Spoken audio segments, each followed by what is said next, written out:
भाई उसको को व्हाट्सएप करें मुझे क्वेश्चन पेपर और सॉल्यूशन टेक्स्ट का जल्दी से। लेक्चर नंबर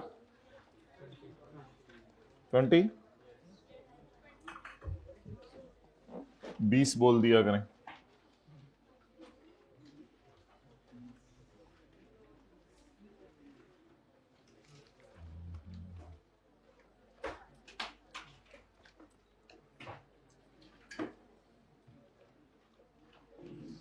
ओके आए पेज नंबर 240 पे। बुक्स ले ली हैं? बुक्स मैसेज आ गया था? नहीं आया? बुक्स निकालें बस। अब पेज 240 पे आए, बुक्स अवेलेबल हैं। क्या करना है इसी का जल्दी बताएं, जल्दी बोलें क्या करना है। बस इसी तरह देखते रहेंगे, बोलेंगे नहीं। चलो छोड़ो, इधर आए जी, पेज 240 पे आए भाई, जल्दी किया करें, जो भी डिसाइड करना हो, बोलना हो, जो भी मसला हो। पेज 240 पूरा पूरा टेस्ट कॉपी करवा लें सबके लिए, वो उस तरह सफा नहीं।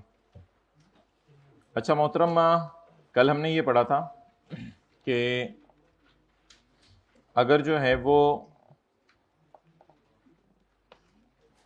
अगर एक इन्वेस्टर को लॉस आए किसी सिक्योरिटी के बेचने पर और वो इस सिक्योरिटी को 1 महीने के अंदर खरीद ले या उसकी रिलेटेड पार्टी और पोर्टफोलियो सेम ही रहे, थोड़े अरसे बाद आप आके नजर मारें वो शेयर उसी तरह पड़े हैं, तो इट मींस कि उस बंदे को जो कैपिटल लॉस बनता था वो अलाउ हो जाएगा या डिस अलाउ हो जाएगा? Disallow. Cross trade, cross trade में हमने ये पढ़ा था,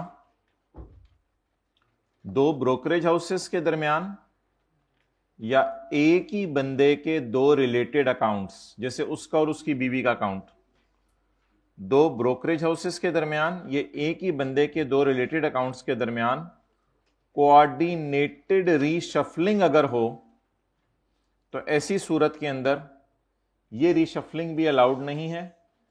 इसमें लाइन लिखी हुई थी, where coordinated reshuffling of securities between two जानने वाले अकाउंट्स ऑफ एक ही बंदा, यानी उसका और उसकी बीवी का, और between two related brokerage houses, ये काम हो to artificially realise a capital loss, capital loss realise करने के लिए, without selling the security to an, इसमें सिक्योरिटी आउटसाइडर को नहीं बेची, आपस में ही बेचा जा रहा है ताकि बाद में उसको खरीद लिया जाए।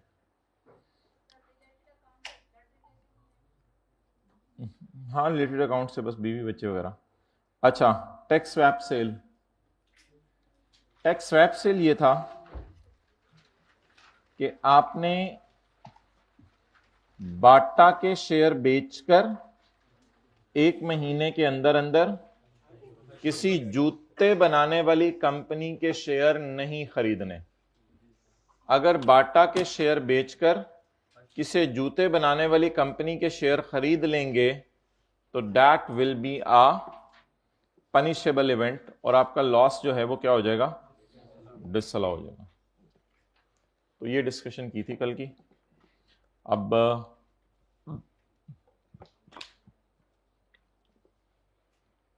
एक दिन हमने बात की थी, देखें, घर का किराए पे चढ़ाना, मोबाइल छोड़े ना, घर का किराए पे चढ़ाना falls under the head income from, बिल्कुल मुतवज्जे होके ऐसे होके आप लोग हो जाते हैं, पता नहीं क्या हो रहा है। घर का किराए पे चढ़ाना इज इनकम फ्रॉम प्रॉपर्टी। घर का बेचने का मुआहिदा करना और बेचकर नियत कर ली बेचने की, एडवांस आया, उस एडवांस पे कब्जा कर लिया, ये भी इनकम प्रॉपर्टी में जाता है, क्योंकि असल में सेल नहीं हुई ना, सेल होने से पहले ही एग्रीमेंट कैंसिल हो गया और एडवांस पे आपने कब्जा कर लिया। तो घर के किराए पे चढ़ाना भी इनकम प्रॉपर्टी, और घर बेचकर बेचने के लिए एडवांस लेना और घर की डील कैंसिल हो जाना या प्लॉट की डील कैंसिल हो जाना और उस पैसे पर कब्जा कर लेना, that is also income from property. Next, public company वो होती है जिसमें गवर्नमेंट शेयर ओन कर रही हो 50 या उससे ऊपर, या फॉरेन गवर्नमेंट या प्रोविंशियल गवर्नमेंट, या ऐसी कंपनी जिसको फॉरेन गवर्नमेंट ने ओन किया हो, या फिर लिस्टेड कंपनी हो पाकिस्तान की, स्टॉक एक्सचेंज में लिस्टेड हो और उसके शेयर्स भी स्टॉक एक्सचेंज में बेचे जाते हों और साल के आखिरी दिन भी वो लिस्टेड हो। अगर किसी ऐसी कंपनी के आपने शेयर्स बेचे तो समझा जाएगा आपने किसके शेयर्स बेचे हैं, पब्लिक कंपनी के। इसके अलावा अगर आपने कुछ सिक्योरिटीज वगैरह बेची, वो काफी सारे नाम थे, vouchers of Pakistan telecommunication corporation, derivative product, पता नहीं क्या क्या नाम थे, ये सारा बेचना किस में फॉल करेगा, सेक्शन 37। और जब चीजें गिर जाती हैं सेक्शन 37A में तो नोशनल एक्सपेंसेस भी माइनस होते हैं। जब चीजें सेक्शन 37A में गिर जाती हैं तो नोशनल एक्सपेंसेस भी माइनस होते हैं। यानी अगर सवाल में एक्चुअल कमीशन वगैरह हाइब्रिड में लेट आने पर, चले एंड पे कुछ सजा दूंगा मैं आके, अगर सवाल में कोई एक्चुअल कमीशन वगैरह दिया हो उसको इग्नोर करना, ये क्या वजह लेट आने की, पहले उधर जी चलें क्लास के बाद वाकिफ बताएं, इधर सेकंड क्लास रूम में आ जाएं। अच्छा, अगर आपने कोई कमीशन दिया है और कमीशन एक्चुअल फिगर आपको अवेलेबल है सवाल में, आपने वो इग्नोर करनी है, उसकी जगह आपने क्या माइनस करने हैं, notional expenses, that is -0.5% of sale price and. 37A में चीजों का गिर जाना इसके नोशनल एक्सपेंसेस माइनस करने के लिए काफी है, और इस पे रेट भी फिर सेपरेट लगेंगे और इसे इनकम में ऐड करके लेस भी करेंगे। बट अगर आपने हाइब्रिड में लेट आने पर प्राइवेट कंपनी के शेयर्स बेचे हैं या आपने कोई ज्वेलरी पेंटिंग बेची है तो फिर ये सेक्शन 37 है, ये नॉर्मल रिजीम में गिरेगा। हाँ, इसमें अगर कोई कमीशन वगैरह या खर्चे हैं वो बस वैसे ही माइनस कर लें, इसमें there is no concept of notional expenses. और इसी तरह अगर आपने कोई प्रॉपर्टी बेची है, प्रॉपर्टी का किराए पे देना is income from property, but बेचना is income from capital gain, तो ये भी सेपरेट ब्लॉक है। अगर इस पे भी कोई कमीशन वगैरह है तो वो भी आप माइनस कर लें, कोई मसला नहीं। सो that is the story of this question. Commission के अलावा अगर और भी कोई एक्सपेंसेस हैं जो कि जेन्युइन एक्सपेंसेस हैं तो वो यहां भी माइनस करने की इजाजत है और यहां भी माइनस करने की इजाजत है। लेकिन कमीशन के अलावा अगर और कमीशन या कोई और खर्चे हैं तो वो यहां माइनस करने की इजाजत नहीं है, उसकी जगह -0.5% of sale price and purchase price. जैसे कि कल वाले सवाल छोटे से में हमने देखा था कि कमीशन के अलावा गवर्नमेंट टैक्सेस भी थे, तो क्योंकि ये 37A बन रहा था इस वजह से हमने क्या किया था, एक्चुअल एक्सपेंसेस इग्नोर करके नोशनल एक्सपेंसेस माइनस किए थे। तो कमीशन और जेन्युइन खर्चे यहां पर माइनस करें, कोई मसला नहीं। कमीशन और बाकी जेन्युइन खर्चे यहां माइनस करें, कोई मसला नहीं। बट यहां पर एक्चुअल खर्चों की जगह क्या माइनस करें, notional expenses. That is like a problem child. ये प्रॉब्लम चाइल्ड है जो कहता है कि एक्चुअल खर्चों का हाँ करो और उसकी जगह क्या माइनस करो, नोशनल एक्सपेंसेस। तो that is how I have wasted the 12 minutes of class. 12 minute मैंने आपके वेस्ट कर दिया आज in this revision. Okay, so that was really sad for me at least, maybe good for you but sad for me। और मुझे अंदाज़ा हो रहा है कि मैंने आपके फ्यूचर के सिलेबस से कैसे खेला इस 10-12 मिनट में। ओके, चलें जी आगे।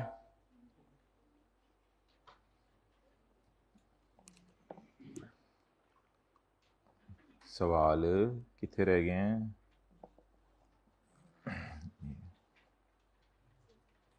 Okay. So if it is decided कि कोई थिंग सेक्शन 37 में गिर रही है तो खर्चे एज इट इज माइनस करें, और जो चीज सेक्शन 37A में गिर रही है, नोट कर लिया था सवाल घर जाके जिन्होंने नोट नहीं किया था, तस्वीर सुबह सुबह आ गई थी। मादर तो किसी भाई ने बताया था लेक्चर नोट्स नहीं पहुंच रहे, वो मैं शाम तक कोशिश करूंगा पहुंचा दिया करूंगा कि आज क्या क्या पढ़ाया है। किस बच्चे ने कहा था कल, जरा हाथ खड़ा करें। अच्छा, शायद दूसरी हाइब्रिड क्लास से आके कहा था। तो मेरे भाई इंशाल्लाह ये कोशिश किया करेंगे, जरा टीए को ना एक दफा रिमाइंड करा दिया करें उसका नंबर ले लें जिन्होंने हाइब्रिड में बताया था कि वही रिमाइंड करा दिया करें।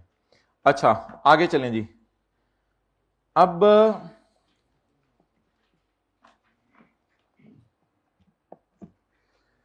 सवाल पता है क्या है?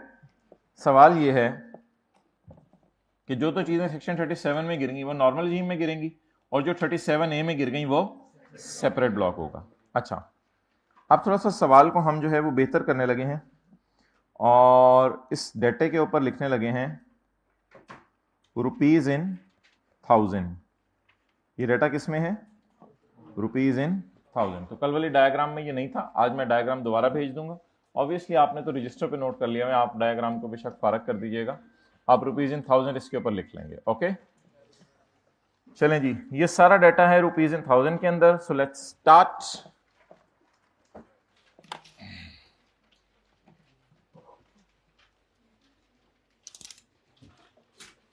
$37 वाले हैं, यानी नॉर्मल रजीम है, तो इनको हमने नॉर्मल रजीम में रखा था और एक्चुअल खर्चा माइनस किया था। फिर ये 37A वाले हैं, तो 37A वालों को हमने जो है वो कहाँ रखा था? 37A वालों को हमने जो है उस सेपरेट ब्लॉक में रखा था और नोशनल। इसके बाद हाँ ये चीज भी जरा सुन लें जो कल हमने पढ़ा था।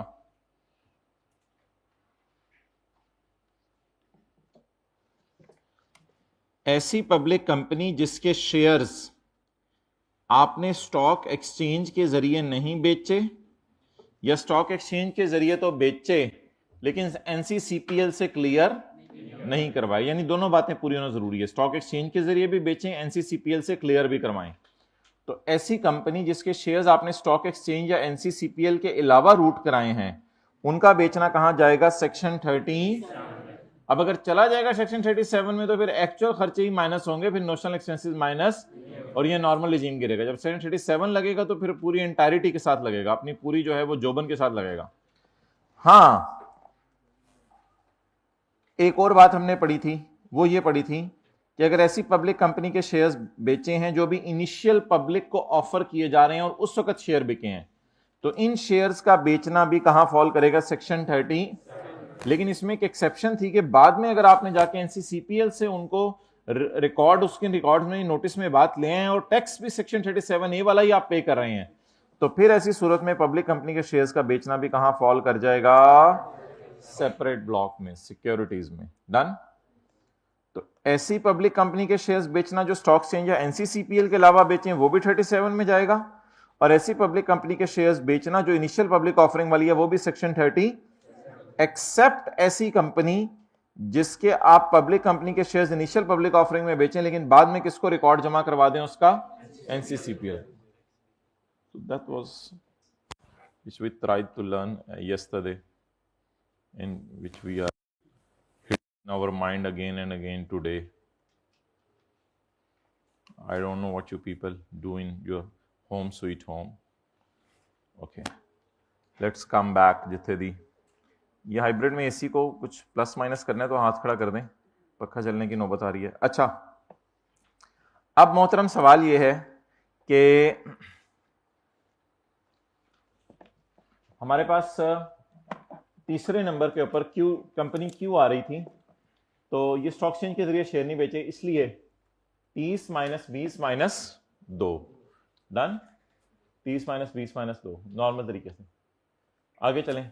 इसके बाद इनिशियल पब्लिक ऑफरिंग वाले शेयर थे लेकिन आपने एनसीसीपीएल से रूट भी करा लिए हैं और टैक्स भी पे कर दिया है, इसलिए अब इन पे अल्लाह का शुक्र है कौन सा सेक्शन लगेगा? तो कंसिडरेशन। मेन ये रेड वाली चीज है, ये रेड वाली चीज क्वेश्चन का पार्ट नहीं थी, हमने वो काली वाली अंग्रेजियां जज की थी। तो अब जो है वो क्या होगा? अब कंसिडरेशन माइनस कॉस्ट, लेकिन -1 नहीं, इस -1 की जगह notional expenses. And in the end आपने ज्वेलरी बेची है, तो 10,000 की ज्वेलरी खरीदी थी, 4,000 की बेच दी है, ज्वेलरी पे लॉस आया है, लॉस माइनस करने की इजाजत ज्वेलरी पे नहीं है, तो ज्वेलरी लिख के हमने डैश डाल दिया था। ओके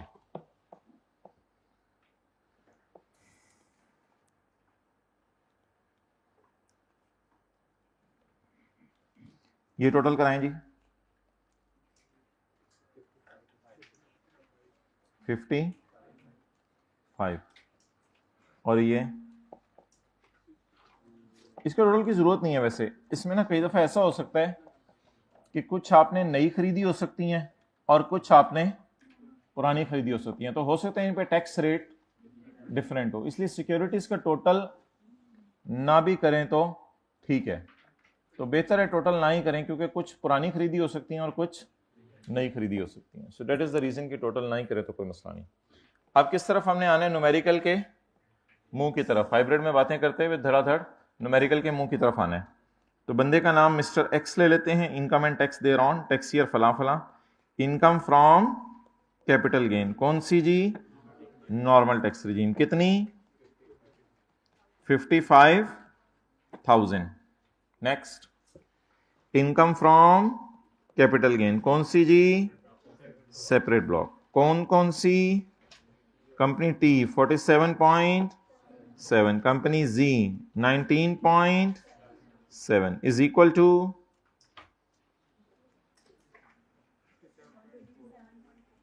67.4। दीवाने हो गए हो, पागल हो गए हो, मस्ताने हो गए हो। 122.4। कितनी दफा कहें नाश्ता करके आया करें, नाश्ता करके आया करें, मैं नाश्ता करूं। सेपरेट ब्लॉक माइनस कर दें,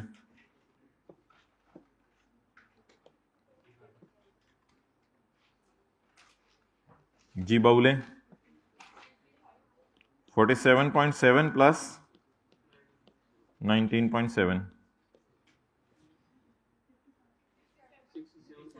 55। ये छोड़ें, अब पता नहीं क्या लोग बैठे हैं। 60.4 55 आ जाके वही खोती बोर्ड थले, ये वही sorry. So the donkey is back to pavilion. 55 वही वाला आ गया, वो जो नॉर्मल रिजीम वाला था। अब इसके साथ हम लिखेंगे टैक्सेबल इनकम। टैक्सेबल, ये कौन सी है, नॉर्मल टैक्स रिजीम। भाई ये रेड में तो टोटल आया था ना, टोटल में तो सारा पड़ा था। अब क्या निकालना है, टैक्स। अब क्या निकालना है, तो ये 55 है या 55,000 है, 55 है या 55,000 है। 6 लाख तक कोई टैक्स ही नहीं। तो क्लास के बाद आके बच्चों ने पूछना है टैक्सेस पे 0 क्यों लगाया। टैक्स नॉर्मल टैक्स रिजीम वाला, चैप्टर 4 में जाते हैं और 55,000 को ढूंढते हैं। 55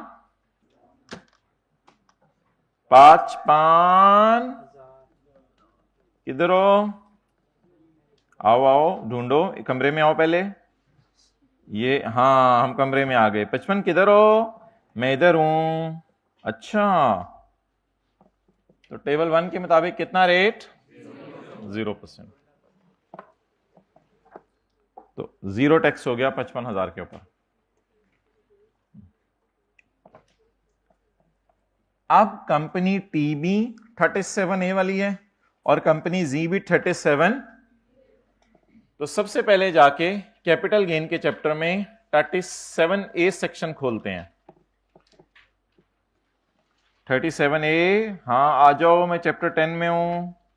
37A हम आ रहे हैं, आ जाओ आ जाओ, जल्दी आओ जल्दी आओ, मेरे में टेबल भी है। तुम्हें उसी की तलाश है, जी जी बिल्कुल। चलो फिर पेज 239 पे आओ, आ गए। अब देखें, ये टेबल में 3 बातें हैं। नए खरीदे हुए कड़कते हुए, पुराने खरीदे हुए नॉन कड़कते हुए, बहुत पुराने खरीदे हुए हैं अलमारी के अंदर गुम गए हैं, बहुत बहुत पुराने हैं लक्कड़ दादा के पास पड़े हुए हैं। तो अब देखना पड़ेगा कि इनकी डेट ऑफ परचेज क्या है। डेट ऑफ परचेज के मुताबिक डिसीजन होगा कि what will be the tax rate. Okay, just relax, take लगाएं, टेक लगाएं। ओ भाईजान टेक लाओ।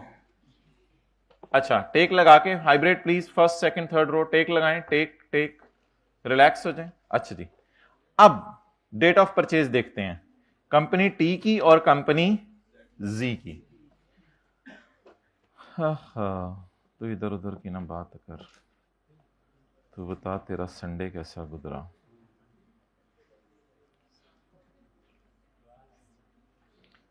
मुझे दूसरों से गिला नहीं, तेरे संडे का सवाल है।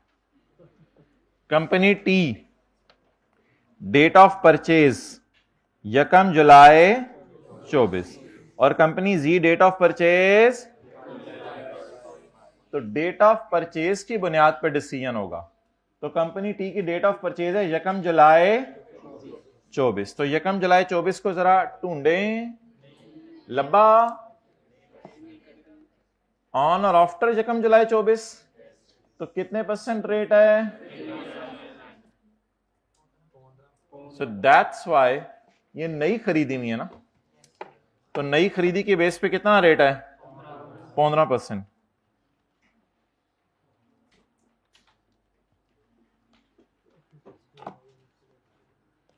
टैक्स किसके ऊपर?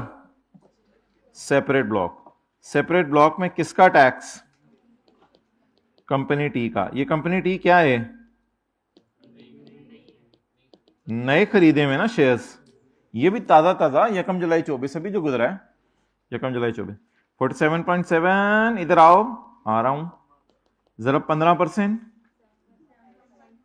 7.1,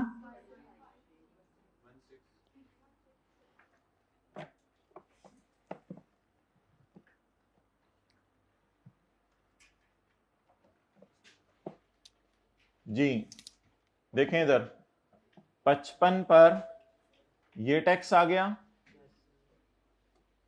47.7 पर ये टैक्स आ गया, अब 19.7 क्या है? कंपनी जी। तो कंपनी जी का जाके देखें कि डेट ऑफ परचेज क्या है। यकम जुलाई 22, सेक्शन 37A हम आ रहे हैं। मरहबा मरहबा, आ जाओ, टेबल मेरे में है। यकम जुलाई 22, ऑन और आफ्टर यकम जुलाई, तो ये वाला टेबल लगेगा, लगेगा। चलें जी, ये वाला टेबल लगाते हैं। अब बताएं यकम जुलाई 22 के लिए ये भी देखना पड़ेगा डेट ऑफ सेल क्या है। तो डेट ऑफ सेल क्या थी? 22 जून 25, वही बात होगी ना, वो डैश डैश डला हुआ है। तो यहां से देखना है 22 जून 25, यकम जुलाई 23, यकम जुलाई 24, यकम जुलाई 25। ना ना ना ना ना, आगे निकल गए। बोले 2 साल से ज्यादा, 3 साल के अंदर क्या रेट है? 10%। टैक्स कंपनी जी। नई खरीदी है या पुरानी? पुरानी या बहुत पुरानी? पुरानी। 19 point into 1.97, 1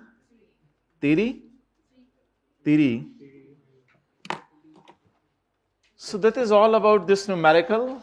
Enjoy the take with Diwar and enjoy this numerical. हाँ, क्या चीज?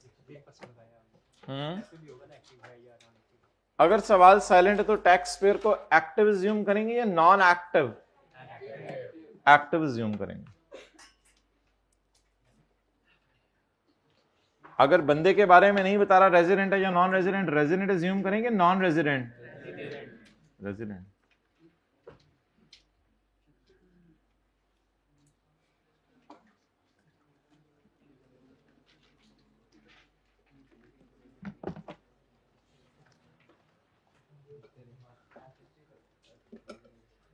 जल्दी से मोबाइल इस्तेमाल कर लें चौथी रो में, फिर हम आगे चलते हैं। गुड गुड, चलें जल्दी अब रख दें।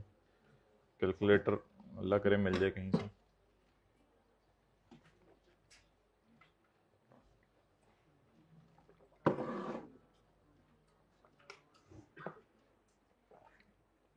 ओके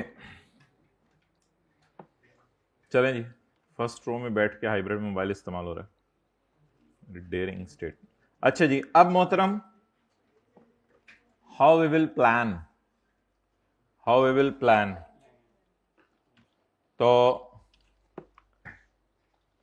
फर्स्टली तो आप ये देखें ना कि जो भी डाटा आपको अवेलेबल है वो सेक्शन 37 में गिर रहा है या सेक्शन 37A में गिर रहा है। तो फर्स्ट डिसीजन तो ये हुआ करेगा कि सेक्शन 37 में गिर रहा है और सेक्शन 37, अगर सेक्शन 37 में गिर रहा है तो इसमें फिर कमीशन वगैरह और खर्चे वगैरह माइनस किया करेंगे, और अगर 37A में गिर रहा है तो खर्चे वगैरह माइनस करने की बजाय नोशनल एक्सपेंसेस माइनस करेंगे। अच्छा जी, पहला सवाल क्या हुआ करेगा, सेक्शन 37 लग रहा है या 37A लग रहा है। अगला सवाल मोबाइल इस्तेमाल करते हुए ये हुआ करेगा कि आपने एक्चुअल खर्चे माइनस करने हैं या, अगर तो सेक्शन 37 लग रहा है एक्चुअल खर्चे, अगर 37A लग रहा है तो फिर जब आपने अलग अलग कर लिया तो 37 वालों को अलग वर्किंग में डाल देने, 37A वालों को अलग वर्किंग में डाल देने, फिर 37 वालों का टोटल बेशक कर दें, 37A वालों के टोटल का कोई फायदा नहीं है, फिर इसको भी फेस पे ले जाएं, इसको भी फेस पे ले जाएं, इसको भी फेस पे ले जाएं। इसमें से इन दोनों को इसलिए माइनस कर दें क्योंकि इन पे कौन सा रेट है, अलग रेट है। तो जब इनको माइनस कर दें, अब इन पे अलग रेट लगाना भी है, तो रेट लगाने के लिए ये डाटा इनफ नहीं है, देखना पड़ेगा कि कंपनी टी जो है वो नई खरीदी हुए शेयर्स हैं और कंपनी जी जो है वो पुराने खरीदे हुए share. That is the story, very easy. Any question from your side? Mobile छोड़ दें please please please. Okay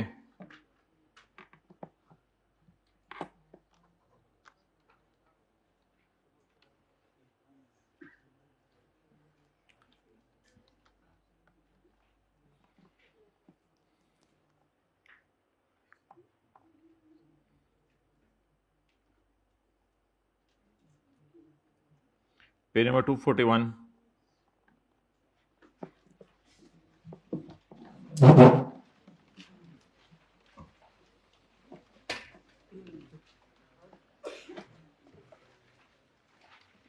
tax लोग साल के एंड पे देते होंगे या साल के शुरू में देते होंगे?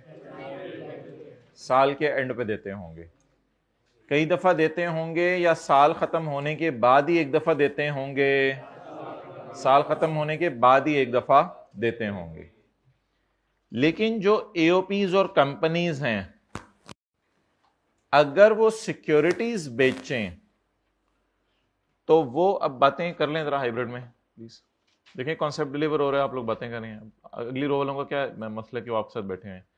अच्छा, अब सिक्योरिटीज के लिए ये रूल है कि अगर एओपी या कंपनी है और वो सिक्योरिटी बेचे, एओपी या कंपनी है और वो सिक्योरिटी बेचे, तो उसके लिए ये जरूरी है कि वो हर क्वार्टर में टैक्स जमा करवाए। कब जमा करवाए?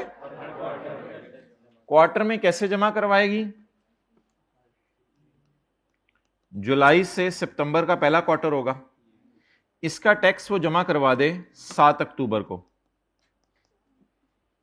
7 दिन बाद।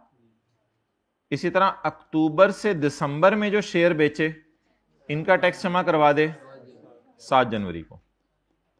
जनवरी से जो मार्च में शेयर बेचे, इनका टैक्स जमा करवा दे 7 अप्रैल को। और अप्रैल से जो जून में शेयर बेचे, इनका टैक्स जमा करवा दे 7 जुलाई।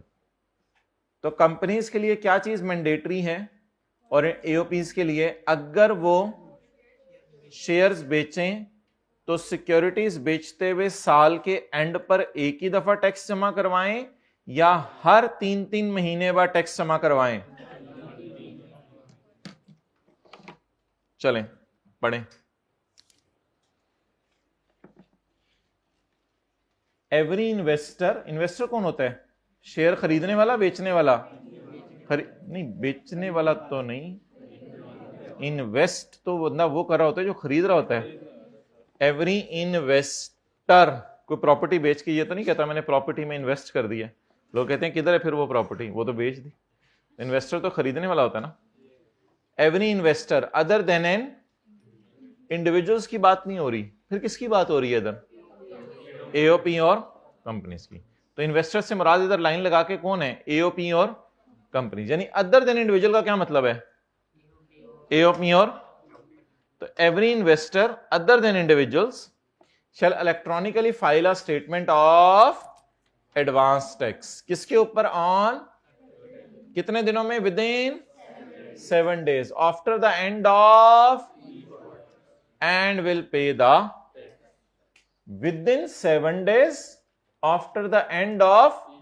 सो व्हेन पहला क्वार्टर एंड हुआ, आपको पता है हमारा साल तो जुलाई में शुरू हो जाता है, तो पहला क्वार्टर कब एंड हुआ? सितंबर। अगला क्वार्टर कब एंड हुआ? दिसंबर। ओके, नेक्स्ट जी।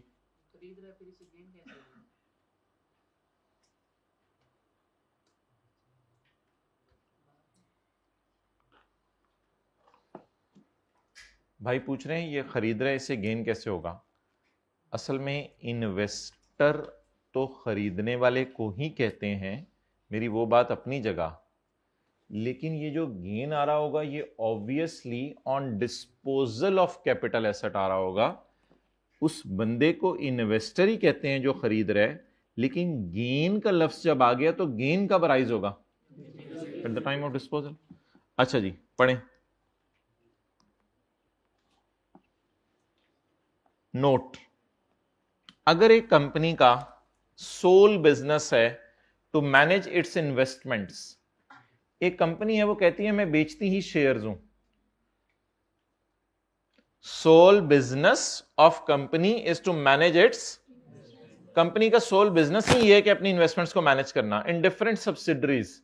सब्सिडरीज वो कंपनीज होती हैं जिनमें आप 50% से ऊपर शेयर खरीद लें। तो बात हमारे स्कोप की नहीं है वैसे, बस लिखने तो लिख लें किसी ने सब्सिडरी का मतलब।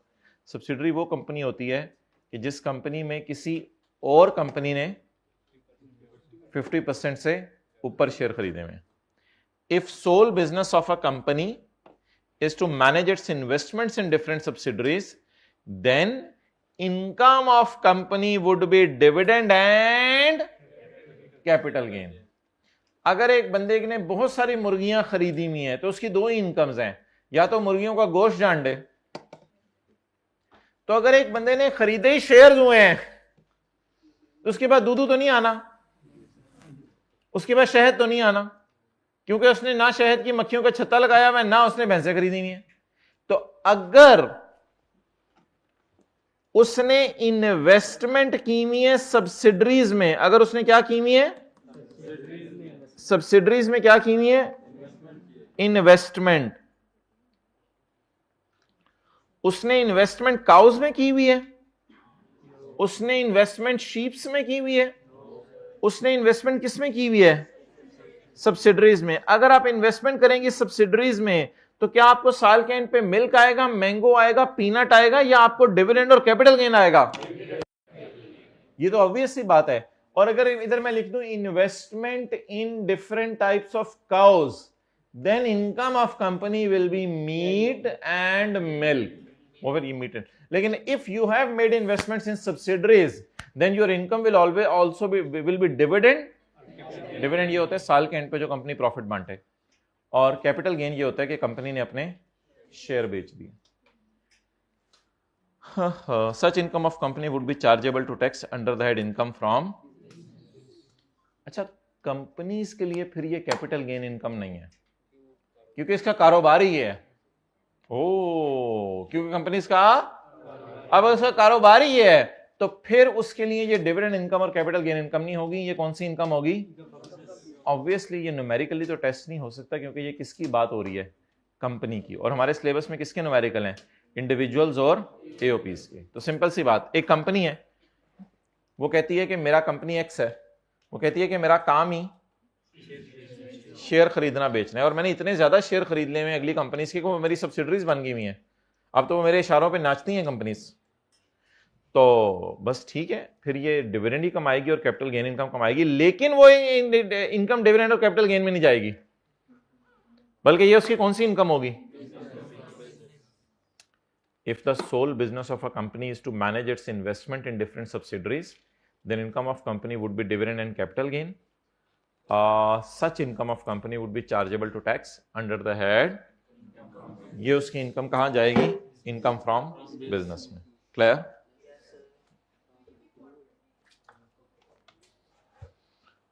ये फिर कैसे पे करेगा? ये कंपनीज की टैक्सेशन हमारे सिलेबस में नहीं है, बस थोड़ा हाइब्रिड में फोर्थ रो में जरा उठना पड़ेगा सीट से, फिर आगे समझ आएगा। Tax on deemed income, tax on deemed income, ये क्यों थोड़ी थोड़ी देर बस सबको हिलाना पड़ता है? Tax on deemed income. अच्छा भाई, चलें पहले कल के टेस्ट वाला न्यूमेरिकल कर लेते हैं, फिर इसको जो है वो शुरू करते हैं। भाई वो पता करें सफ़े आगे हैं, बांटे हैं बच्चों में? नहीं वो, हाँ कल वाला सफ़ा बांट दिया था, लेकिन पूरा बांटवाना चाह रहा हूं जिसमें पूरा टेस्ट हो।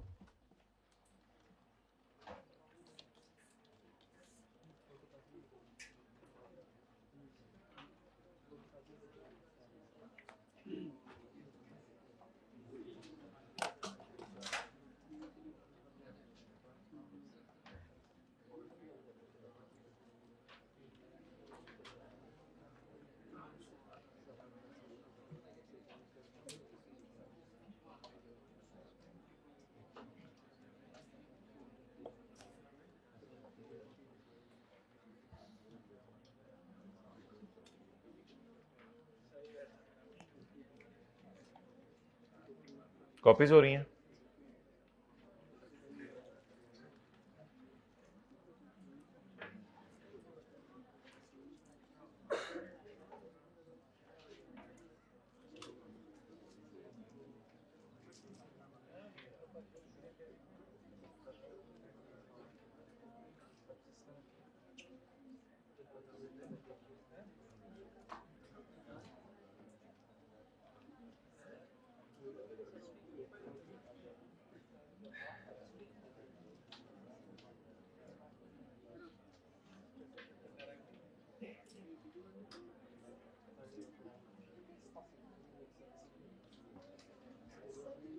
जी जी, क्या क्या केस?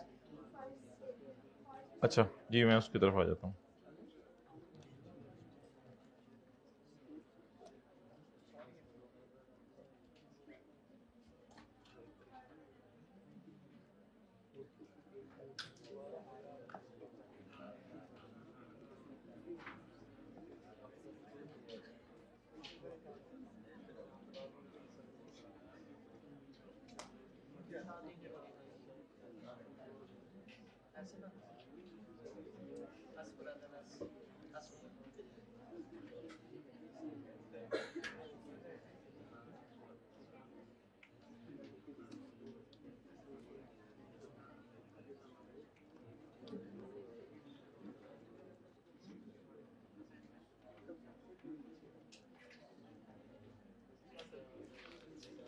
चलो भाई ऑन। अच्छा, टेस्ट का सॉल्यूशन आ गया?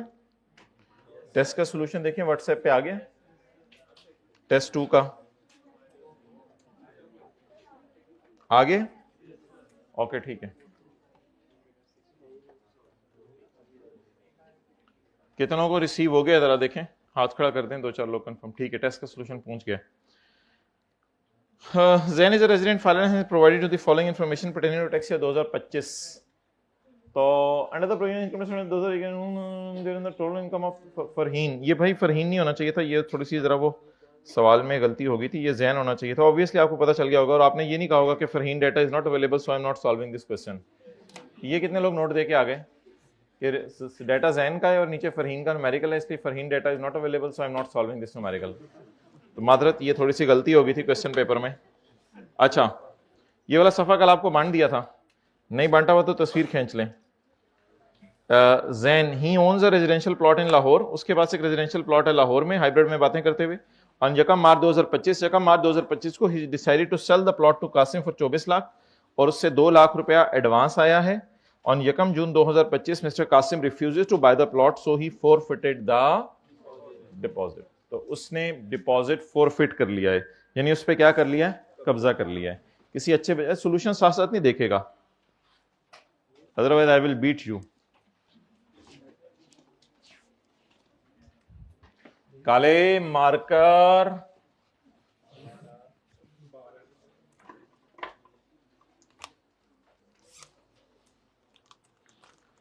भाई देयर इज नो काला इन इट, दिस ओनली नीला लाल। अच्छा जी, so come on working number 1, किसी को फोन करके कह दो।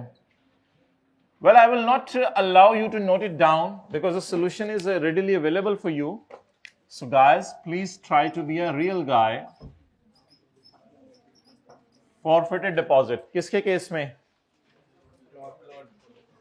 On the residential plot। Online वाले क्वेश्चन पेपर खोल लेना, दूसरे किसी मोबाइल के ऊपर, अगर मोबाइल के ऊपर लेक्चर ले रहे हैं, इतना तो आप करते ही होंगे।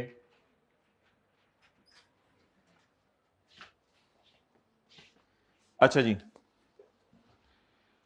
he owns a house situated in Defence which was given on rent to Atif under rental agreement for 4 years। कितने साल के लिए रेंट एग्रीमेंट हुआ है? ओ इन्ना लिल्लाहि व इन्ना इलैहि राजिऊन। इस तरफ करो, तीनों क्लासों में इकट्ठे नोट्स रखवाओ, फिर इकट्ठे बांटेंगे। इधर रख के चले जाओ, इधर वाले ये दो के, वो आखिरी सफा भी कॉपी करा लिया जिसमें वो था टेबल, उसकी तो जरूरत नहीं थी, चलो खैर है, कोई मसला नहीं। सोल्यूशन भी कॉपी करवाया, सोल्यूशन की तो जरूरत नहीं, सॉफ्ट का जमाना चल रहा है, इतना हार्ड जमाना तो नहीं है कि सोल्यूशन भी कॉपी कराओ, सॉफ्ट जमाना चल रहा है, अब खैर है, जान दो।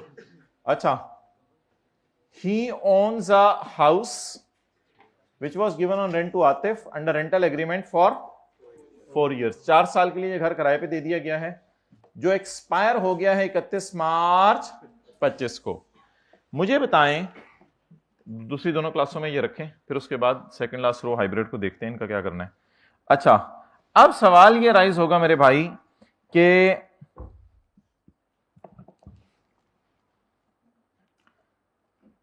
आतिफ को रेंट पे कब दिया है? क्या बता दें, रेंट पे कब दिया आतिफ को? 31 मार्च 24। मैं रिवर्स चल रहा हूं ना, 4 साल पहले दिया ना दीवानों।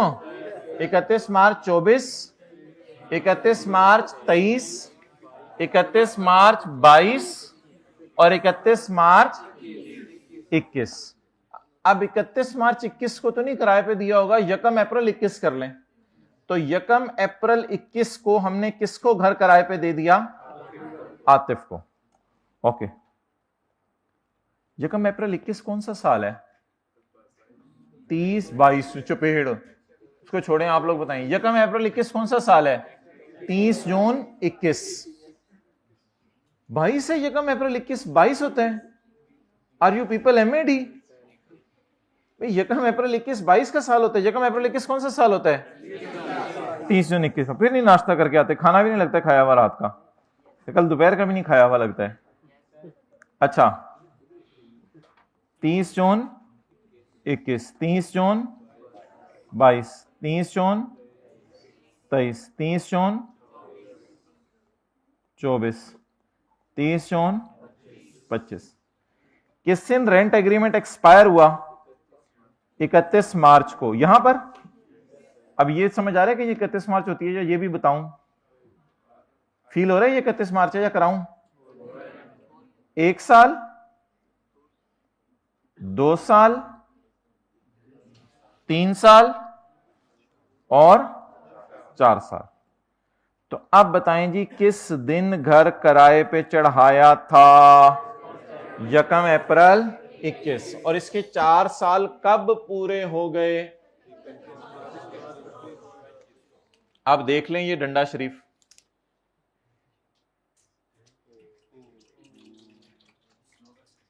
He owns a house situated in Defence which was given on rent to Atif under a rent agreement of 4 years which expired on 31 मार्च 25। तो मेरी आज की क्लास में गलती ये हुई है कि मैंने आपसे गलती से ये पूछ लिया है कि 31 मार्च 25 को अगर रेंट एग्रीमेंट एक्सपायर हो रहा है तो शुरू कब हुआ होगा, तो उस पर आपके जो है वो तोते छूट गए हैं। तो 31 मार्च 25 को अगर एक्सपायर हो रहा है तो शुरू कब हुआ होगा? 1 अप्रैल 21 को। ये थोड़ी देर बाद मैं बताऊंगा कि मैंने ये क्यों पूछा था। ये जो मैंने पूछा है इसकी समझ साइड पे रख लें, फिर आगे चलें। Details of payment received as per the rent agreement are given below. 2 lakh per month rent आ रहा है। इस 2 लाख को हम 9 से मल्टीप्लाई करेंगे, 2 लाख को 9 से मल्टीप्लाई करेंगे, क्योंकि हमारे साल सिर्फ जो है वो 9 महीने घर किराए पर आए। Details of payment received, details of payments made नहीं, डिटेल्स ऑफ पेमेंट्स जो पैसे किराएदार से आए। ये सिक्योरिटी गार्ड की तनख्वाह नहीं है, ये सिक्योरिटी गार्ड को जो हम तनख्वाह दे रहे हैं उसके बदले अगले को जो सर्विसेज दे रहे हैं प्रॉपर्टी से कनेक्टेड, ये वो हैं। ये सिक्योरिटी गार्ड की सैलरी ना ले लीजिएगा, इसको ऊपर लफ्ज पढ़ें, details of payments received as rent agreement. ये वो पैसे जो मुझे मिला है या जो मेरे पास से जा रहा है, मिला है। किसने इसको सिक्योरिटी गार्ड की सैलरी समझ लिया था और माइनस किया था? क्लास के बाद आए, जरा क्लास के बाद आए। ये जनरेटर मोटरसाइकिलों के पास कहीं आए, फिर देखते हैं इसका क्या करना है। अच्छा, नॉन एडजस्टेबल सिक्योरिटी ऊपर लिखा हुआ है, ऊपर लिखा है ये पेमेंट है या पेमेंट रिसीव्ड है? Payment received are given below, below below, इसको बिलो कहते हैं ना, तो ये बिलो हैं नीचे वाली, पेमेंट्स रिसीव हुई हैं। और नॉन एडजस्टेबल सिक्योरिटी, और सिक्योरिटी गार्ड की तनख्वाह अलग से मेरे ख्याल से कहीं दी होगी, पहुंचने तो दें, पता है मुझे आपने टेस्ट दिया हुआ है। नो नहीं, ऐसे नहीं करना चाहिए बच्चे का। हाँ, नॉन एडजस्टेबल सिक्योरिटी डिपॉजिट कितने हैं? 25 लाख। ये सारा किसका एग्रीमेंट है? पुराने बंदे के, आतिफ के, या किसी नए का है? On expiry of rent agreement Jain refunded the security deposit to Atif. Jain ने सिक्योरिटी डिपॉजिट आतिफ को वापस कर दिया and rented out the bungalow to a new किराएदार। ये उसने बंगला नए किराएदार को दे दिया है जिसका नाम सर आसिफ है। On the same terms and, तेरे से किराया भी 2 लाख लूंगा, तुझे सिक्योरिटी गार्ड भी दूंगा, उसका 50,000 पर मंथ तेरे से लूंगा, और तेरे से नॉन एडजस्टेबल भी 25 लाख लूंगा। हमारी क्लास में तो पुराने से 6 लाख लिया था, नवे से 9 लाख लिया था, और इस बंदे से नए से भी 25 लाख लिया और पुराने का भी 25 लाख है, तो पुराने को ऑब्वियसली 25 लाख वापस कर दिया होगा और नए से 25 लाख ले लिया होगा। Okay, now my question is कि सबसे पहले आप मुझे ये बताएं कि 2 लाख को 9 से मल्टीप्लाई कर दें, फिर 2 लाख को 3 से मल्टीप्लाई कर दें, ये आपकी मर्जी है, या 2 लाख पूरे को 12 से मल्टीप्लाई कर दें, ये आपकी मर्जी है, इससे मुझे कोई फर्क नहीं पड़ता। तो मैं जरा आसानी के लिए रेंट जो है हाउस का, उस 2 लाख को पूरे किससे मल्टीप्लाई कर रहा हूं? 12 से। सोल्यूशन में शायद मैंने 9 और 3 अलग अलग किया हुआ है, उससे कोई फर्क नहीं पड़ता। आपने कौन सा सोल्यूशन देखना होता है घर जाके? नहीं, अस्तगफुरुल्लाह, सोल्यूशन ही तो देखना होता है। ये क्या चिन चुन लगे हुए मोबाइल पे? सिक्योरिटी गार्ड से जो सैलरीज, सिक्योरिटी गार्ड की सैलरी नहीं है, सिक्योरिटी गार्ड की सहूलत मुहैया करने के बदले अगले से पेमेंट रिसीव हो रही है, तो ये तो भाईजान इधर जाएगी। फिर working number 2, income from other source, कितना? 50,000 ज़रब 12, 6 लाख। काला मार्कर कहां? कंपनी से बनने चला गया। अच्छा, आ रहा है, टाइम नहीं है, टाइम नहीं है। आगे पढ़ें जी।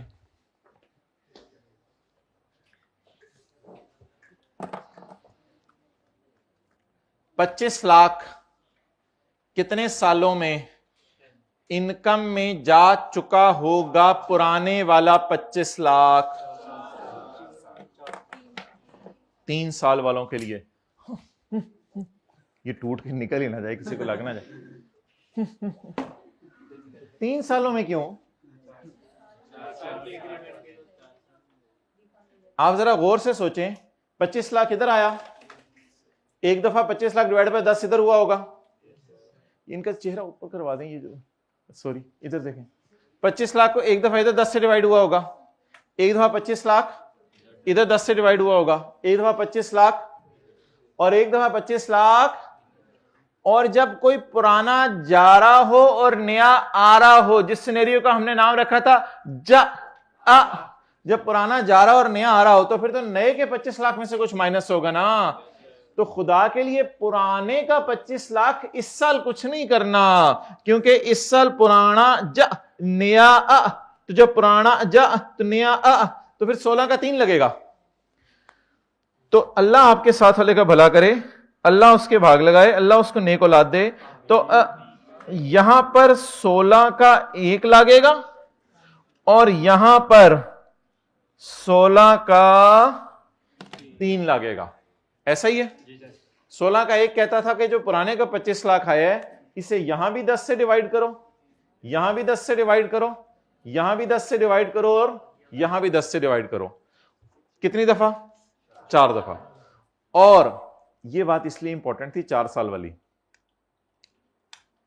4 साल वाली बात इसलिए उसने लिखी हुई थी। तो 4 साल में हमें डेट ऑफ एग्रीमेंट पता होनी चाहिए कि नया बंदा, पहला बंदा आया किस दिन था। वो बातें याद आ रही है? नहीं आ रही? नहीं याद आ रही? नहीं, मसला क्या है उसमें? क्या चीज?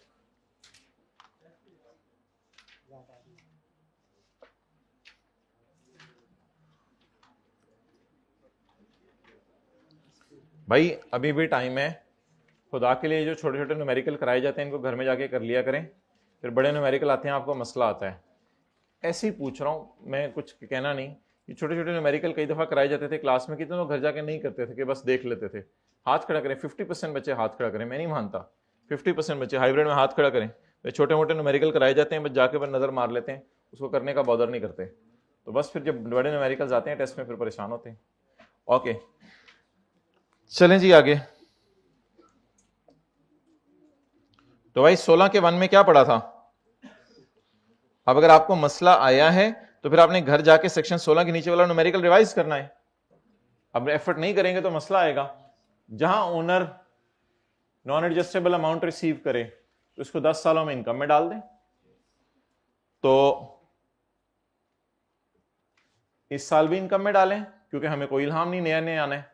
इस साल भी 10 से डिवाइड करें, इस साल भी 10 से डिवाइड करें, इस साल भी 10 से डिवाइड करें। तो 25 लाख कितनी दफा 10 से डिवाइड हो गया? 4 दफा। आगे चलें। Where the owner has refunded non-adjustable amount to tenant on termination of, and the owner lets out the building to a new tenant, then new advance minus portion of earlier amount that was charged to tax. अब बताएं इस नए से कितना advance आया? Same terms लिखा हुआ है ना, तो नए से एडवांस आया 25 लाख। इस 25 लाख में से अब इस साल का कोई चक्कर नहीं है, 25 लाख में से माइनस करेंगे कितना कितना? ये वाला, ये वाला, ये वाला और ये वाला। डन।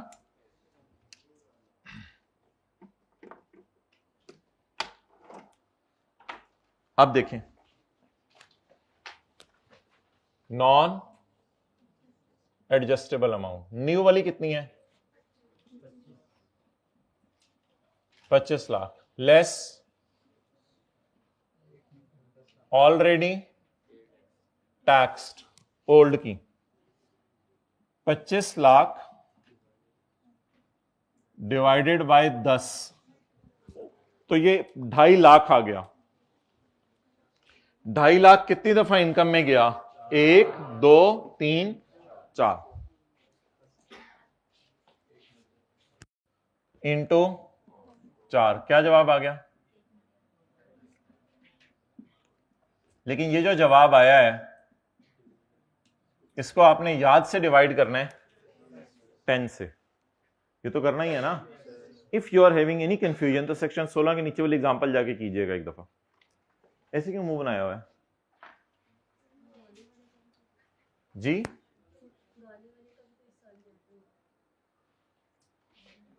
पुराने वाले का इस साल ऐड होगा।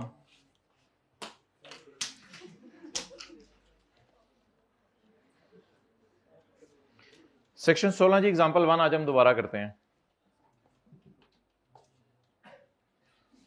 अभी मैं पढ़ा रहा हूं। बाबर ने घर किराए पे दे दिया यकम सितंबर 12 को at a monthly rental of 80,000। The fair market rent is 90,000। Qasim agree हो गया। The house was given to new tenant on यकम फरवरी 15। अब ये 30 जून 13 पुराना किराएदार रहा था, तो हमने 6 लाख को 10 से डिवाइड किया था। फिर 30 जून 14 तक भी पुराना किराएदार रहा था, तो हमने 6 लाख को 10 से डिवाइड किया था। और जब 30 जून 15 का साल आया था तो नया किराएदार आ गया था, फिर पुराने के 6 लाख को हमने कुछ नहीं किया था, अगर आपको याद हो। तो फिर हमने 9 लाख लिया था, पुराने के 6 लाख को कुछ नहीं किया था, उसका जो 60 और 60 इनकम में जा चुके उसे क्या कर दिया था। तो जब पुराना जा और नया आ, तो पुराने के 6 लाख को कुछ नहीं करना। तो सिमिलरली आज के सवाल में पुराना जा नया आ, तो नए के 25 लाख को देखें, पुराने के 25 लाख को इग्नोर कर दें। जी क्लियर हो गया? वैसे तो ना किया करें ना, घर जाके सवाल साथ साथ करें सारे टॉपिक्स में। अच्छा अब बोलें 15 लाख डिवाइड बाय 10, 1,50,000। डन। ये नॉन एडजस्टेबल किसका है? बोलें हाउस का। और ये फोरफिटेड डिपॉजिट किसका था? लैंड का या प्लॉट? की बात हो, यानी खाली लैंड का, प्लॉट का। आगे चलें। Jain pays 40,000 to security services company. Security guard असल में अपने नहीं होंगे इसके, इसने किसी सिक्योरिटी सर्विसेज कंपनी से सिक्योरिटी गार्ड लिए होंगे। तो ठीक है, सिक्योरिटी गार्ड्स को दे दे या उनकी कंपनी को दे दे। जैन की पेमेंट कितनी है? तो प्लीज भाईजान, इधर लिखा हुआ था जैन ने पेमेंट रिसीव की है, तो हमने किराएदार से कितने पैसे लिए सिक्योरिटी गार्ड के? 50,000। और सिक्योरिटी गार्ड मेहनत करके ढूंढे कितने में? ताकि हमें 10,000 की बचत हो जाए। तो हम सिक्योरिटी गार्ड को कितना दे रहे हैं? 40,000। और हम अगले से सिक्योरिटी गार्ड के कितने ले रहे हैं? ठीक है, जैसे आप दोस्त को कहें तो मुझे ना मसला लग रहा है आजकल तुम्हारे बारे में, मैं तुम्हें सिक्योरिटी गार्ड अरेंज करा के देता हूं एक। तो अब आप मेहनत करके कोई 20,000 में सिक्योरिटी गार्ड उसे अरेंज करा के दें और उससे कहें तुम मुझे 22,000 रुपया दे दिया करो, ये सर्विस मैं तुम्हें दे देता हूं। तो असल में 50,000 रुपए आप ले रहे हैं किराएदारों से और खुद सिक्योरिटी गार्ड को कितने दे रहे हैं? या सिक्योरिटी गार्ड को या उनकी कंपनी को। तो ये 40,000 अदर सोर्स का खर्चा है, इसको यहां माइनस कर लें। Less security guard salary. जी बोलें। 480,000। क्लियर?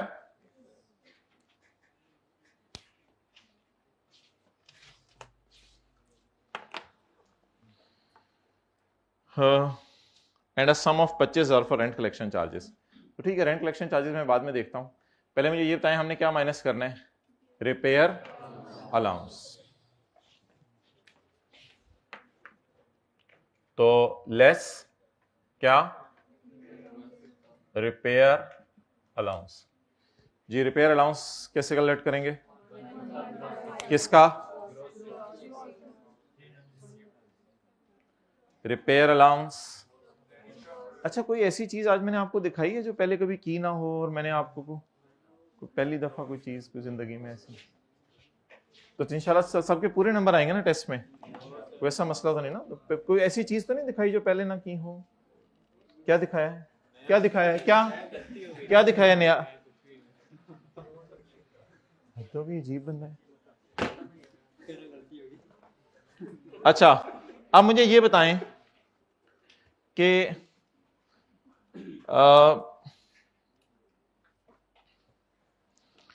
बात ही बुला दी तूने, ढूंढ लेते हैं इंशाल्लाह। हाँ, रिपेयर अलाउंस की बात चल रही थी। अच्छा, मैं एक डायग्राम आपको दिखाने लगा हूं, माजरत। ये अगर मैं आपको टेस्ट से पहले दिखा देता तो फिर शायद आप भी टेस्ट में आला नंबरों के अंदर जो है वो पास हो जाते। तो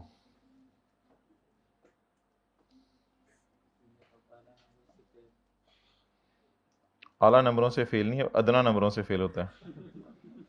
ये कौन सा चैप्टर है? चैप्टर 9 है, इनकम फ्रॉम प्रॉपर्टी।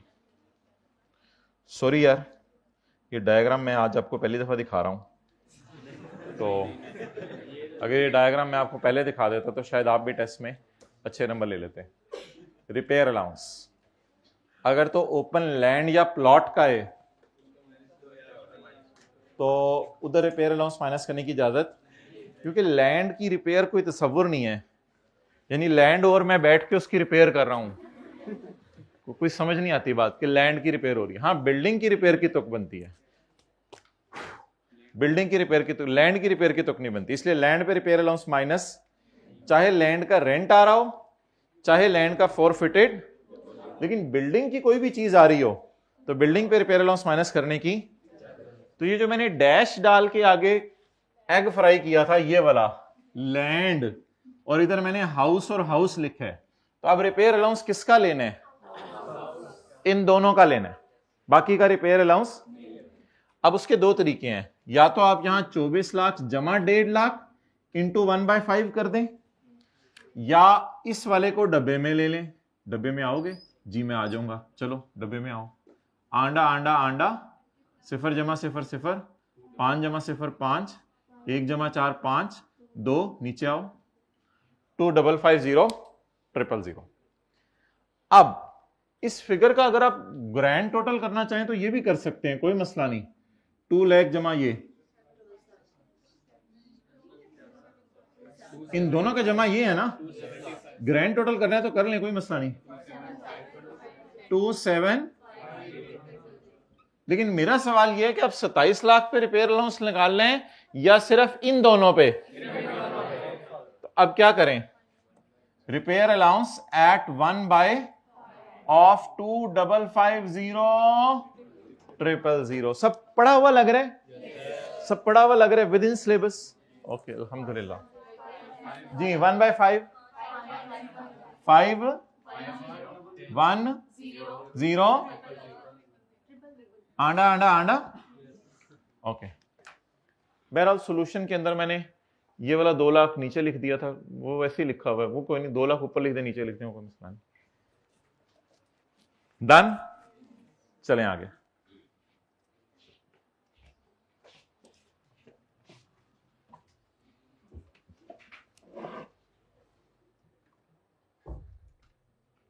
हाइब्रिड में करें, सेकंड रो में मोबाइल इस्तेमाल, थोड़ा सा फ्रेश हो जाए। उसको बैग में रख दें जरा थोड़ी देर के लिए, मेहरबानी होगी, बैग में रख दें। ओके, नेक्स्ट सी। अब क्या रह गया बेटा? Rent collection.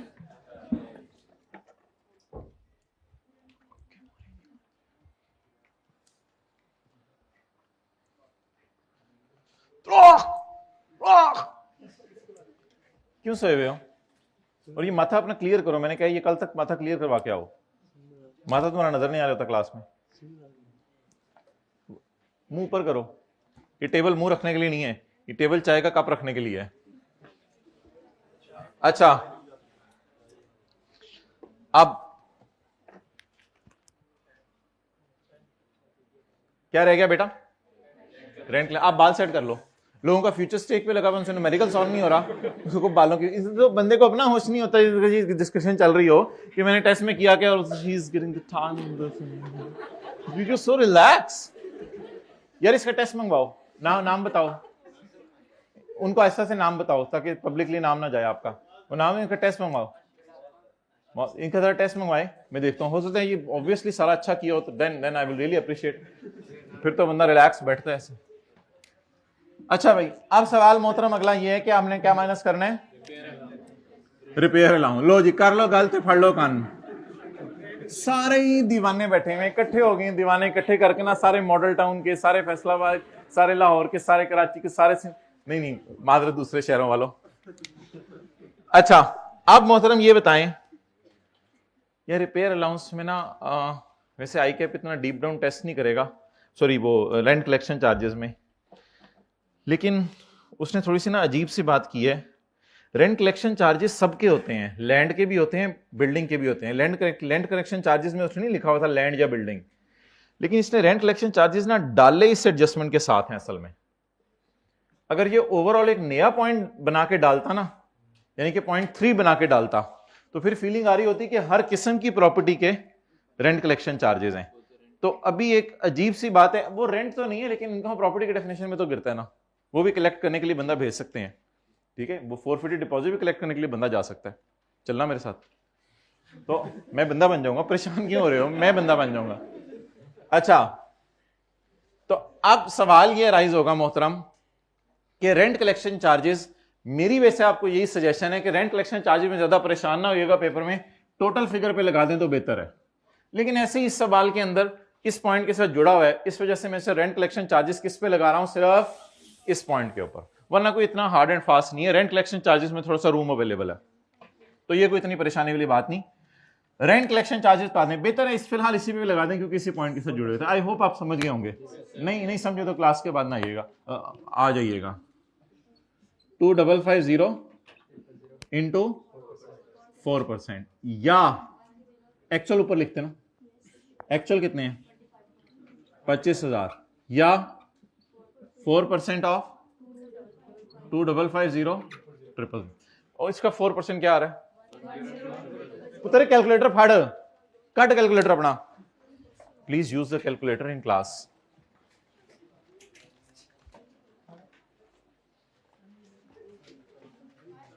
यार मुझे छोड़ें सब कुछ, आज मुझे ये बता दें, अच्छे जूते पहनना, अच्छे कपड़े पहनना, बाल सेट करके आ जाना, ये सी है? पूछें जरा साथ वाले से, आज पूछें क्या इन्हीं चक्करों में पड़ा हुआ है? What is this? It's a height of anything. यानी कि मैं जो मर्जी पढ़ूं, बस मैं सेट होके आ जाऊं अगले दिन क्लास में। मैं ये भी नहीं कह रहा कि मलंग बन के आए, बट थोड़ा सा पढ़ाई को भी टाइम दे दें अगर कुछ जिंदगी में है। हाँ जी, लोअर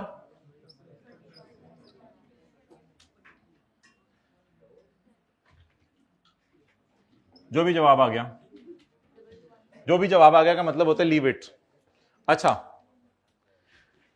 अब ये वाली फिगर भी फेस पे चली जाएगी, इनकम फ्रॉम प्रॉपर्टी, और ये वाली फिगर भी फेस पे चली जाएगी, इनकम फ्रॉम, राइट वाले हैंड की तरफ देखें ना, right income from other source. अब लेफ्ट वाले हैंड की तरफ देखें, ये वाली भी इधर चली जाएगी और ये वाली इधर चली जाएगी। ये क्या है? फेस। किसका? आपके घर में जो बिल्ली है उसका, किसका? हाँ आगे चलें। लेकिन बच्चे की बात पे हाँ नहीं करना चाहिए वैसे, ऑब्वियसली मैनर्स के खिलाफ है। हाँ मैं sorry, that was intentional slip of tongue. अच्छा जी, क्वेश्चन नंबर 2, इसमें तो कोई मसला नहीं था, थोड़ा सा इस पे एफर्ट करें और आज करके आए, फिर कोई मसला आया तो इंशाल्लाह इसको जो है वो जनवरी में डिस्कस करेंगे, कल डिस्कस कर लेंगे। इसमें एक दो बातें हैं वो सुन लें। मैं चुप चुप, मेरे पहले समझाने दो, मैं सीख रहा हूं तुम सीख रहे हो। ही हैज आल्सो पेड ज़कात ऑफ 40,000, तो हर साल आपने टोटल इनकम में से ज़कात माइनस कर देनी थी 40,000 की। Okay, next, mister Det Pol earned foreign source business income of 50,000 during tax year 2023। तो 23 के न्यूमेरिकल में जाके आपने, 23 के न्यूमेरिकल में जाके आपने क्या करना था? तो 23 के जब न्यूमेरिकल सॉल्व करना था तो वहां पे आपने कितना ऐड कर देना था? 50,000। रेजिडेंट जो बंदा होता है ना, रेजिडेंट, अगर सवाल खामोश होगा तो बंदे को क्या एज्यूम करेंगे? रेजिडेंट। रेजिडेंट की पाकिस्तान वाली इनकम भी टैक्सेबल है और रेजिडेंट की फॉरेन सोर्स इनकम भी टैक्सेबल है। तो ये बंदा कौन है? इसलिए इसकी पाकिस्तान वाली इनकम भी टैक्सेबल है। और बोलो बोलो बोलो बोलो बोलो बोलो बोले, तो कितने लोगों ने 50,000 को 2023 में ऐड कर दिया था? बस ठीक, इसमें कोई कमाल नहीं, यानी करना था, दिल पे तो नहीं ले लेते। कितने लोग हाथ पे थोड़ा थोड़ा ले लेते हैं, दिल पे यूज्ड टू हो जाएंगे। अच्छा, पॉइंट नंबर सी, सॉरी भाई अगर आपको कोई चीज बुरी लगती है, मैं खुद एहतियात करूंगा आइंदा, मैं आऊंगा ही नहीं। मिस्टर इंशाल्लाह, mister Det Pol has also started receiving 5 lakh. मेरा मतलब है कि जिंदगी में इतनी जज्बाती डिसीजन ना लिया करें कि अगला बंदा आपको मैं बस खत्म हो जाओ, अल्लाह ही तुमसे पूछेंगे। इतने दीवाने लोग होते हैं, पता नहीं अगले ने क्या कर दिया, बंदा मार दिया आपका, अल्लाह तुमसे पूछेंगे। Mr. Dead Paul has also started receiving 5 lakh from tax year 2023 and onwards against letting out of building together with। भाईजान बिल्डिंग का प्लांट है मशीनरी के साथ किराए पे देना कौन सी इनकम है? Income from. अब अगर इनकम फ्रॉम अदर सोर्स है तो इसमें रिपेयर अलाउंस माइनस नहीं होता। Has started receiving from 23 and onwards, इसका मतलब है ये 23 में भी आया, 24 में भी आया, 25 में भी आया। तो क्या करना था इसको सॉल्यूशन में देखें, 23 में भी ऐड करना था, 24 में भी ऐड करना था और 25 में भी ऐड करना था। कितने लोगों ने इसी तरह किया था? डेट इज गुड, हाथ खड़े कर दिया करें, डेट इज गुड। मैं इंदा इंशाल्लाह एहतियात करूंगा, कोई ऐसी बात ना करूं जिससे आपका हार्ट दुखे। पहले 2 पॉइंट ट्राई कर लेंगे इनकम प्रॉपर्टी वाले, कर लेंगे? ओके, शुक्रिया। अच्छा जी, एक बात अब सुन लें कि अदर सोर्स के चैप्टर में एक इनकम ऐसी है, छोड़ दें हाइब्रिड में, पढ़ने दें सबको।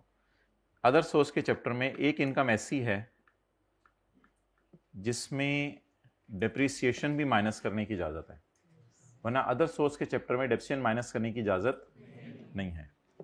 पहला पॉइंट पढ़ें, he let out a building together with, he let out a building with machinery installed to Iron Man on 1 November 2023.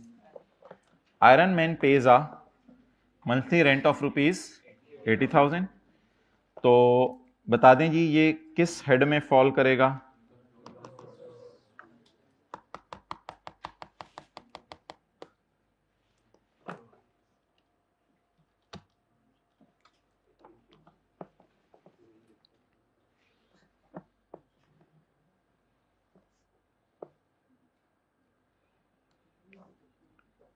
Income from rent बोलें into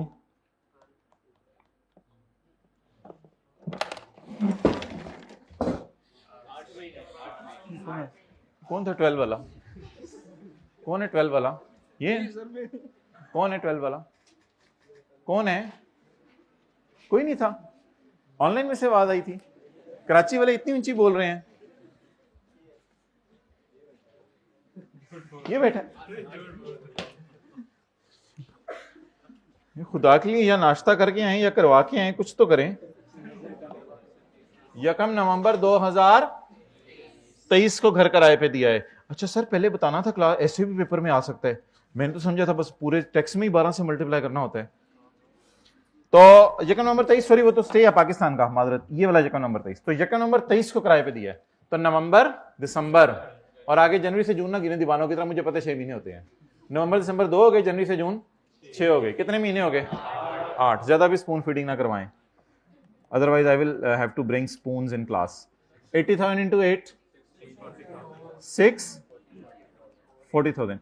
So the objective of today's class is not to discuss the test, is to make your साथ वाला very very very शर्मिंदा that he is not doing studies. The only objective is this. Okay.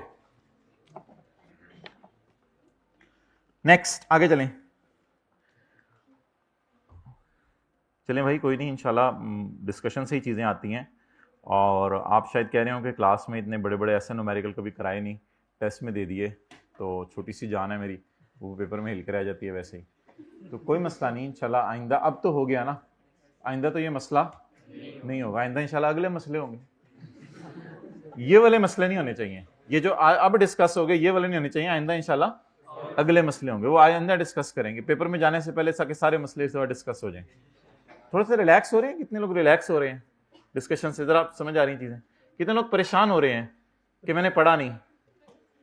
दोनों दफा हाथ खड़ा किया है। अच्छा ठीक है। तो the depreciation of building and machinery as per tax rule is 2 lakh. तो मैंने बताया था आप अगर लैंड एंड बिल्डिंग को प्लांट एंड मशीनरी के साथ किराए पे दें तो रिपेयर माइनस करने की, सॉरी वो क्या कहते हैं, डेप्रिसिएशन माइनस करने की इजाजत है। कितनी? 2 लाख। अच्छा यार, हाँ ये उसने कुछ लिखा नहीं, बस इसी साल से रिलेट करी होगी फिर। A repair expense of 30,000 is also incurred. अच्छा, अब जाके ना हमें अदर सोर्स के चैप्टर से पूछना पड़ेगा कि रिपेयर डे टू डे का खर्चा है, ये कोई कैपिटल एक्सपेंडिचर नहीं है जिसकी डेप्रिसिएशन हो, ये डे टू डे का खर्चा है। तो अब अदर सोर्स से पूछना पड़ेगा कि जो डे टू डे के खर्चे होते हैं हाइब्रिड में सेकंड लास्ट लॉ में बातें करते हुए, ये जो डे टू डे के खर्चे होते हैं, क्या ये माइनस करने की इजाजत है या माइनस करने की इजाजत नहीं है, ये जरा हमें देखना होगा। तो ये जाके हम देख लेते हैं। मैं सिर्फ आप लोगों के लिए आ रहा हूं इस चैप्टर पे, अदर सोर्स में।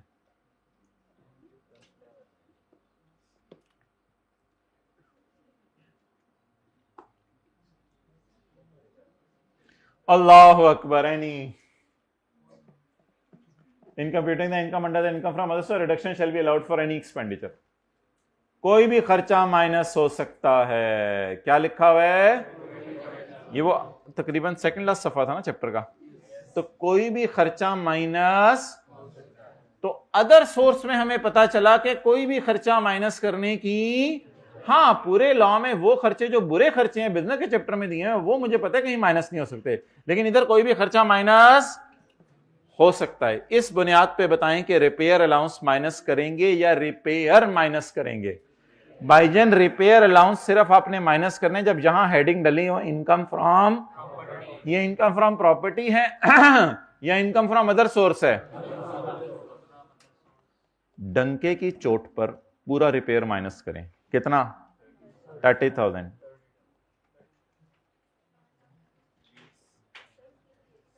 हाँ जी, असल में दूसरे हेड के खर्चे इधर या इसके उधर, तो ये जो रिपेयर हुई है आपके ख्याल में ये किसी ऐसे घर की रिपेयर हुई है जो हमने घर किराए पे दिया हुआ है, या इसी बिल्डिंग और प्लांट की रिपेयर हुई होगी? वो बात तो ठीक है, जो खर्चा किसी और हेड का है वो इधर माइनस नहीं किया जा सकता, लेकिन ये कहां लिखा हुआ है ये खर्चा किसी और हेड का है? अच्छा मुझे बताएं, आप बिल्डिंग को किराए पे दें प्लांट मशीनरी के साथ, तो इज इट पॉसिबल कि प्लांट रिपेयर करना पड़ सकता है? नो ये पता नहीं किस किस दुनिया में यार मैं जा रहा हूं। ग्राइंडर खराब हो जाता है घर में, तुम लोगों का प्लांट नहीं खराब हो रहा, दीवाने। रिलैक्स रिलैक्स, तो प्रेशर डालना होता है बच्चे पे। तो इज इट पॉसिबल कि प्लांट मशीनरी खराब हो जाए? तो प्लांट मशीनरी की भी रिपेयर भी होनी है। अच्छा क्वेश्चन था आपका। तो प्लांट मशीनरी की रिपेयर भी होनी है, तो ये रिपेयर ये कहां लिखा हुआ है कि ये रिपेयर वो है जो कि प्रॉपर्टी के चैप्टर की है? वो तो फिर ऐसी कोई लाइन लिखी होती, मोबाइल, अच्छा कैलकुलेटर, ये अगर कोई ऐसी लाइन लिखी होती सवाल में, मिसाल के तौर पर कि a repair expense of 30,000 is incurred for a house which is given on rent and that house is other than this plant and machinery and building, वो फिर हम कहते हैं किसी और हेड का खर्चा है। जी क्लियर हो गया आपको? तो ये तो इसी हेड का खर्चा है। तो सेक्शन 40 के 1 में लिखा हुआ है कि अदर सोर्स की इनकम निकालने के लिए सारे खर्चे माइनस करने की इजाजत है। जैसे भी कैपिटल गेन में भी तो हम खर्चे माइनस कर रहे थे, कमीशन वगैरह, तो इधर रिपेयर वगैरह माइनस कर लें, कोई मसला नहीं। तो वट एवर द आंसर में भी, बाकी ये आपको शायद याद होगा, consideration to vacate the property, ये अदर सोर्स में जाता है। याद है नहीं याद? ये देखें अदर सोर्स में ये पढ़ा था, point number K, point number K. तो consideration for vacating the possession of a building, ये कहां जाता है? इनकम फ्रॉम अदर सोर्स में। ये क्या मतलब था? दुकान का कब्जा छुड़वाना, याद आ रहा है? दुकान का कब्जा छुड़वाना, तो उसके पैसे दिए थे आपने, तो ये तो अदर सोर्स में जाता है। इसमें से जो अमाउंट पेड होती है वो माइनस करके 10 से डिवाइड कर देते हैं। अच्छा जी, लोन पॉइंट 3 छोड़ें, लोन लिया 2 लाख का कैश में, क्या लोन कैश में ले सकते हैं या क्रॉस चेक या बैंकिंग चैनल वगैरह से लेना चाहिए था? अगर अगले बंदे का एनटीएन है तो क्रॉस चेक या बैंकिंग चैनल से, अगर एनटीएन नहीं है तो इसलिए ये लोन कहां जाएगा? Income from. एक और लोन उससे लिया है भाई से, किस फॉर्म में? कैश फॉर्म में। उससे बैंक का लोन वापस कर दिया, इससे कोई फर्क नहीं पड़ता, लेकिन भाई से किस फॉर्म में लिया है? कैश फॉर्म में। तो ये लोन लेना कहां जाएगा? इनकम फ्रॉम अदर सोर्स में। अच्छा पॉइंट 3 को भी मैं डिस्कस करता हूं, लेकिन मेरा पहले आपसे एक सवाल है, यहां तक क्लियर? कितने लोगों के पूरे नंबर आ जाएंगे? हाथ खड़ा करें। एक, हाँ जी,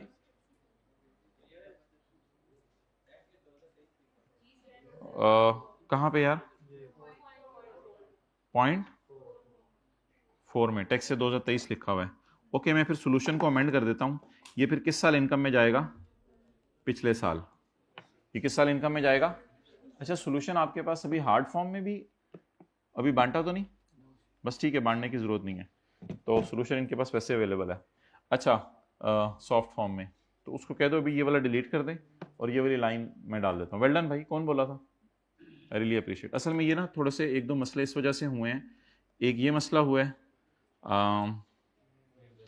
फरहीन वाला, और एक ये इधर मसला हुआ है टैक्स ये 2023 वाला, और ये इस वजह से मसले हुए हैं कि I was busy in book preparation, तो मैं इसलिए जो है ना इसको देख नहीं सका।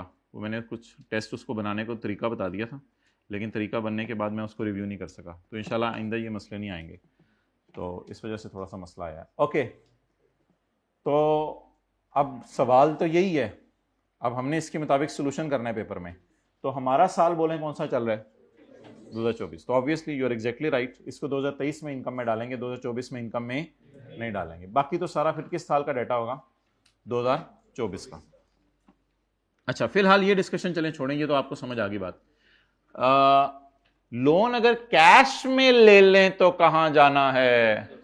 Income from other source. Loan अगर कैश में ले लें तो कहां जाना है? Income from other source. Now my question, hybrid में बातें ना करें ना प्लीज, कैसे आइंदा नहीं इकट्ठे बैठना हूं।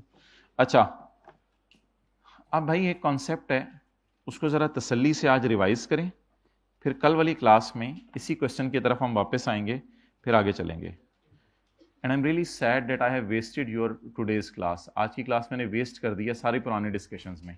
काश हम कुछ नया पढ़ लेते और आपका फ्यूचर सिक्योर हो जाता। अफसोस करें सारे।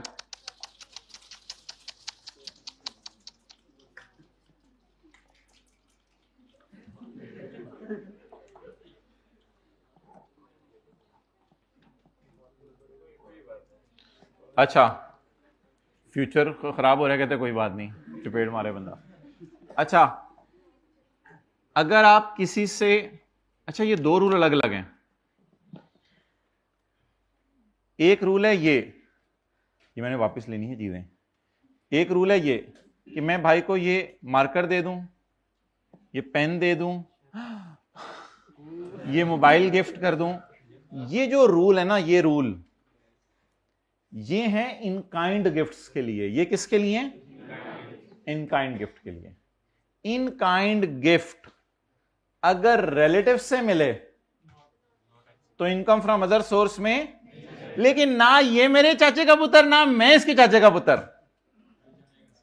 तो इसको गिफ्ट मिला किससे?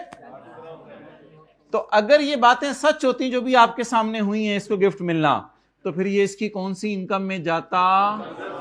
क्योंकि मैं इसका रिश्तेदार नहीं हूं, हमारी बिरादरी बिल्कुल अलग है, मैं इनका रिश्तेदार नहीं हूं। डन।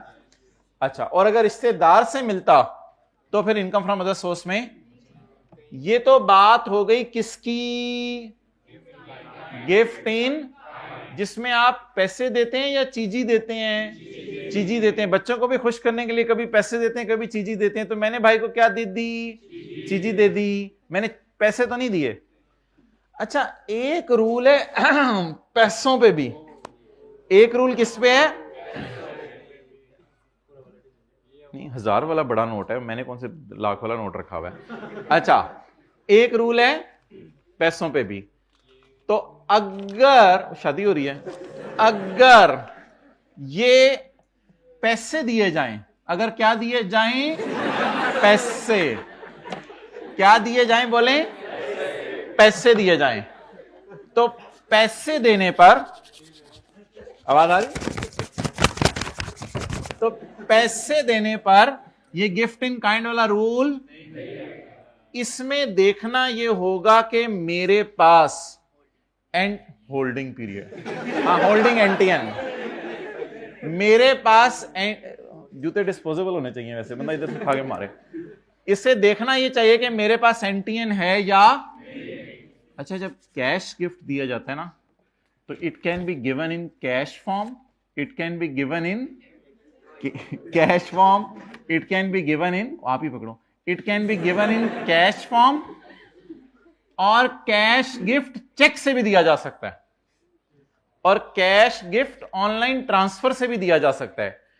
कैश गिफ्ट अगर मैं इस फॉर्म में दूं, छोटे मोबाइल पकड़ा मेरा, सॉरी आप डियर माय डियर मोबाइल पकड़ाएं, अगर मैं इससे इसका अकाउंट नंबर पूछूं और अकाउंट नंबर लिख के इसके अकाउंट में पैसे ट्रांसफर करूं, तो फिर ये चीज ही नहीं बन जाएगी, फिर ये गिफ्ट इन काइंड नहीं है, it is still gift in but handed over through bank.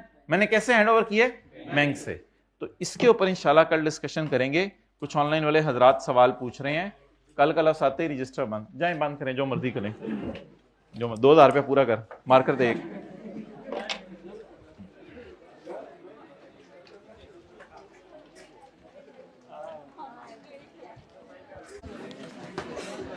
अच्छा भाई, ये थोड़ा सा मेरा एक सवाल है, माशाल्लाह आप लोग सारे पढ़े लिखे लोग हैं, नमाज में वो 14 चीजें किसको पता है जिसमें गड़बड़ हो जाए तो आपको सजदे साहब करना पड़ता है?